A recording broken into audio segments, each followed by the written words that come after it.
From honey to vegetables to homemade jewelry and candles, the Barrow County Farmers Market is here to promote community gathering.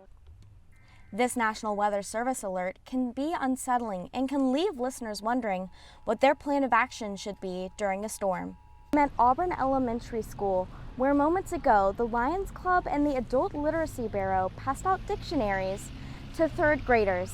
Most of the time just do Lyft or something, Of course, it take about $12 to get there, and then the class was like $12, and then take about $12 to get back. You know what I mean? So that was okay for a while.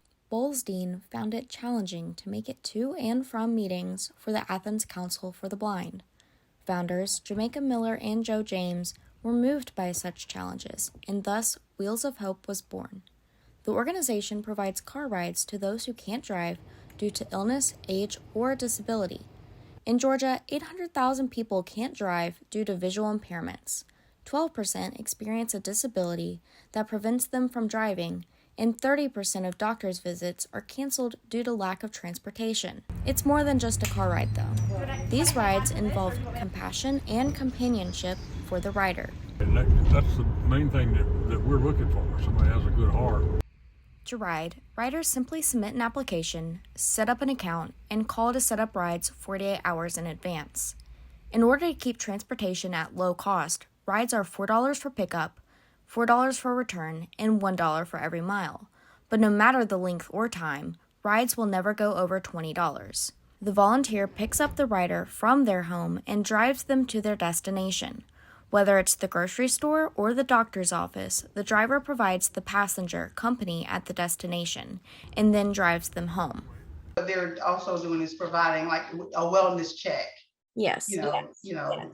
Improving the quality of that person's life, and also looking at them and making sure that they're looking fine. The one challenge they face is a lack of volunteers. They currently keep around 15 volunteers, but they need more. The current success wouldn't be if it weren't for Jamaica and her passion to drive. Yeah, Jamaica, she has a great ability to bring people together that might not know each other otherwise. Mm-hmm. And I really have seen that with her just, from this organization. Jamaica, who once had the dream to be a bus driver, now lives her dream through Wheels of Hope. My favorite part's being able to drive the people and hear the thank you from the people. Madison Cook, Grady News Source. Cattywampus Acres is participating in its first Barrow County Farmers Market.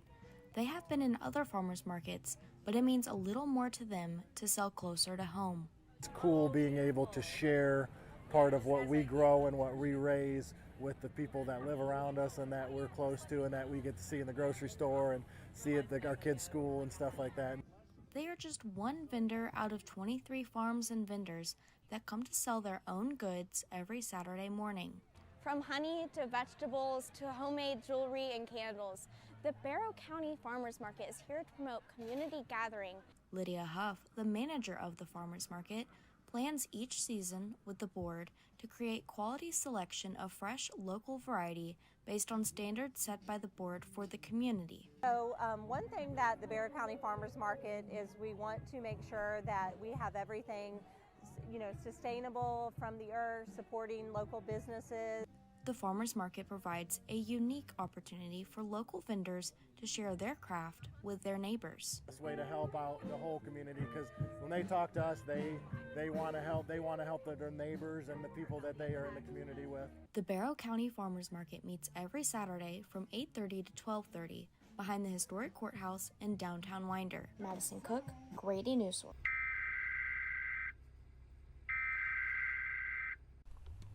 This National Weather Service alert can be unsettling and can leave listeners wondering what their plan of action should be during a storm.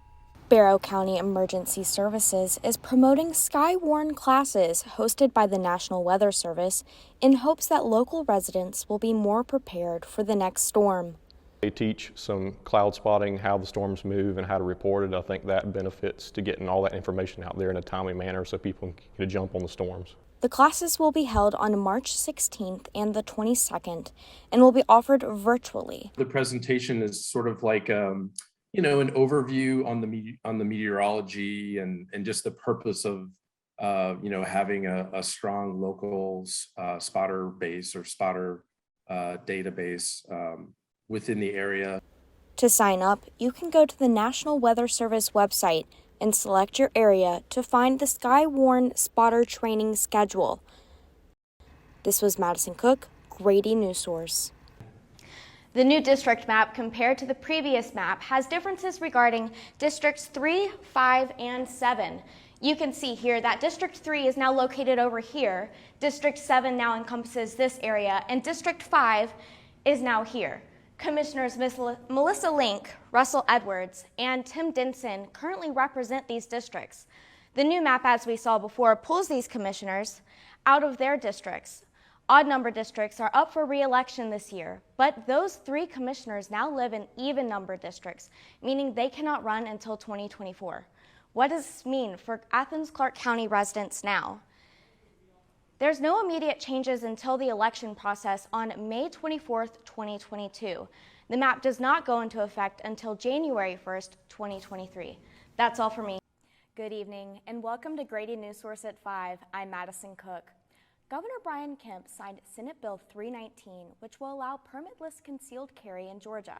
However, there are still parts of UGA's campus that are exempt from the law. Grady News Source reporter Amaro Wariat joins us to talk about what areas allow and don't allow permitless concealed carry. Registration to vote in the May 24th election ends on April 25th. Those who wish to participate in this year's election can register to vote at the Board of Elections office, the Athens Library, the Department of Family and Children's Services, or online at Georgia My Voter page. Should you want to mail in your ballot, you can call the Board of Elections office and request a ballot be sent to you in the mail. Elections Assistant Pam Long explains what you should do if you miss advanced voting. Early voting will run for 4 weeks starting May 2nd at the Elections Office from Monday to Friday from 8 to 5 and Saturday from 9 to 5. The Biden administration's latest numbers show inflation rose in the last month.